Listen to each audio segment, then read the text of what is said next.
වේවා Francis cooking channel එකට ඔබ සාදරයෙන් පිළිගන්නවා. අද මම හදන්න යන්නේ මේ මැකරෝනි.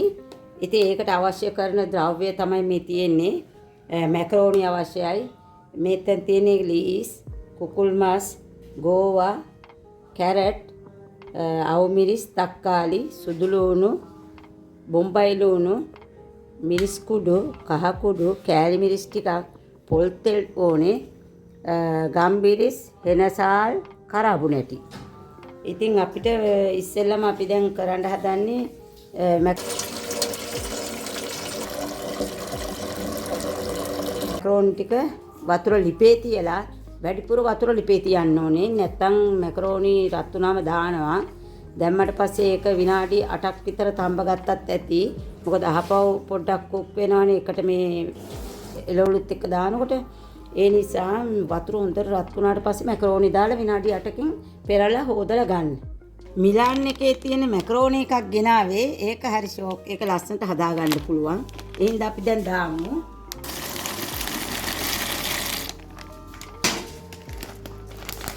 ඉතින් අපි මැකරෝනි එකටත් ලුණු පොඩ්ඩක් දානවා. ගොඩක් දාන්න එපා. අපි එළවලු වලටත් දානවානේ. කූරු ගන්න ඕනේ. අඩිය අල්ලන නිසා.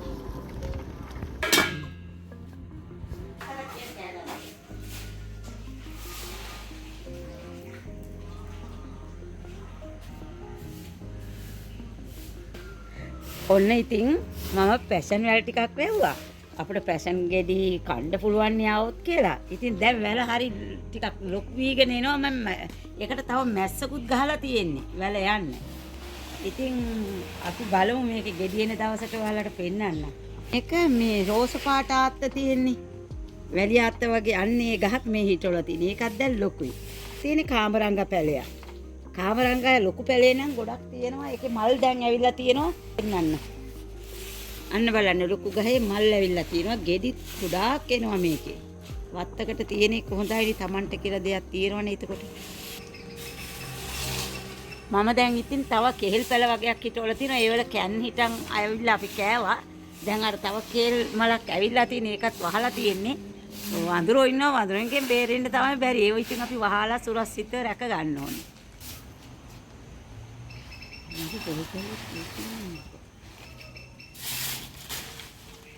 දැන් ඉතින් මම මේ උණු වතුර ටික පෙරා ගත්තා විනාඩි 8කින් පස්සේ. දැන් ඇල් වතුර දාන්න ඕනේ. එතකොට තමයි මේක අර පිටි ගතිය, ඇලෙන ගතිය නැති වෙන්නේ. දැන් අපි මේ වතුර ටිකත් පෙරලා ගමු. ඉතින් මේ මිලාන් එකේ මේ මැකරෝනි එකක් මේ හරිම ෂෝක්. ඒකේ බලන්න මේ වගේ දෙකක් මම දැම්මා. මේ බලන්න තියෙන ගොඩ. ඔය බලන්න. ගොඩාක් තියෙනවා ඒකේ. ඔය 10 දෙනෙකුට උනත් කන්න ඇති. ඉතින් දැන් මම මේ වලට කපාගත්ත එළවලු පහේ ටික තමයි මාස් පහේ ටික මේ පෙන්නන්නේ මම. මේ විදිහට කපා ගන්න ලස්සනට දිග කෑලි ලීස් මේවා ග්‍රේට් කරන්න. මේවත් දිගට කපා ගන්න. ලුණු මේ ආකාරයෙන් කපා ගන්න. ඒක ලස්සනයි. පේනවා හොඳට. හරි මම දැන් හදන්න පටන් ගන්නවා. ගම්බිරිස්, හෙනසාල්, කරාබු නැටි. තව මට කියන්න අමතක වුණා. මේකට දාගන්න ඕනේ ඉඟුරු ටිකක්. ඉඟුරු අඟලක විතර කෑලි. මේ විදිහට ඉඟුරු ටිකක් දාගන්න ඕනේ. ඒකත් දැම්මම සුවඳයි රසයි. ඒකයි. දැන් මම කොටනවා.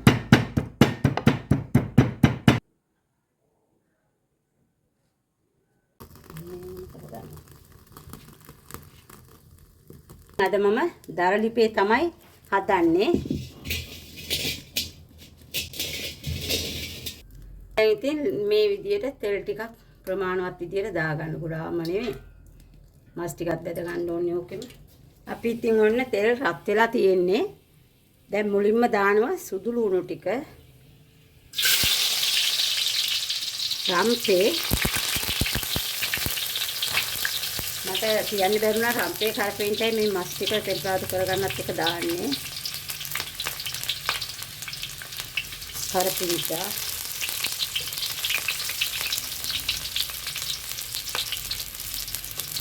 කරපින්චා වැඩිපුර ටිකක් දැම්මත් කමන්නේ නැහැ. මොකද හොඳට මේ ශරීරයට හොඳයි නිකුණතා එක්ක. දාතියන් කසින් කියන්නේ. දැන් අපි ලුණු ටිකක් දානවා.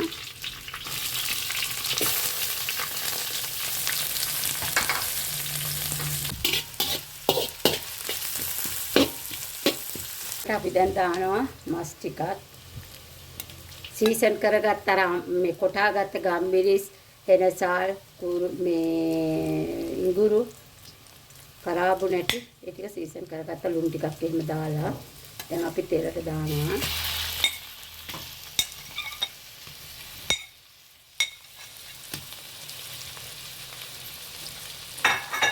තෙලින් අපි මේක බෙද ගන්නවා. දැන් මේ සෝස් එකෙන් මෙන්න මේ සෝස් එකෙන් දානවා මම ටිකක් එන්න. ඒ වගේම මේ තව අපි දාන්න ඕනේ තක්කාලි කෑලි ටිකක්.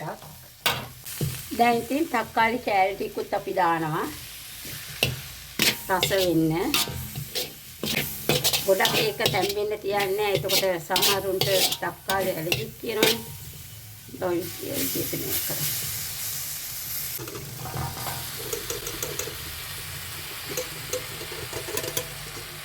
දෙයට මේ විදිහට හැඳි ගා ගන්නවා.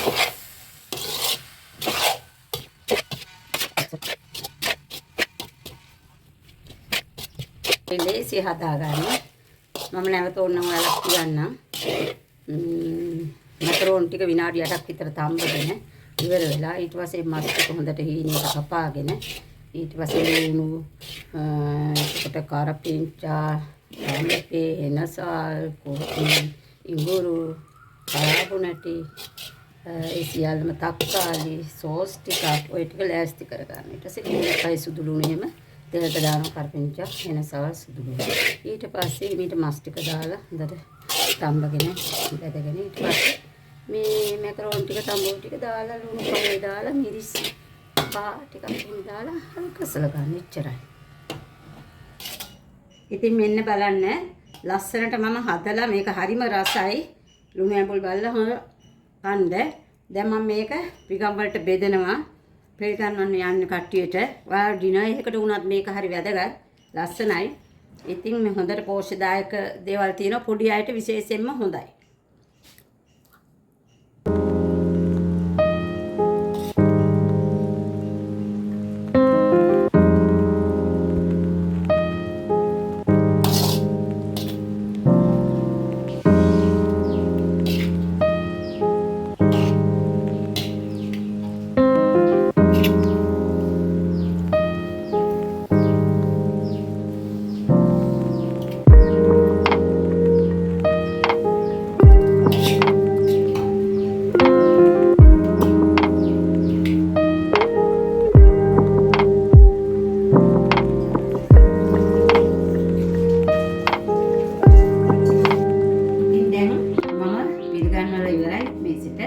ඉතින් උණුවෙන්ම කට්ටියට කන්න පුළුවන්. හරිම රසයි, හරිම ගුණයි.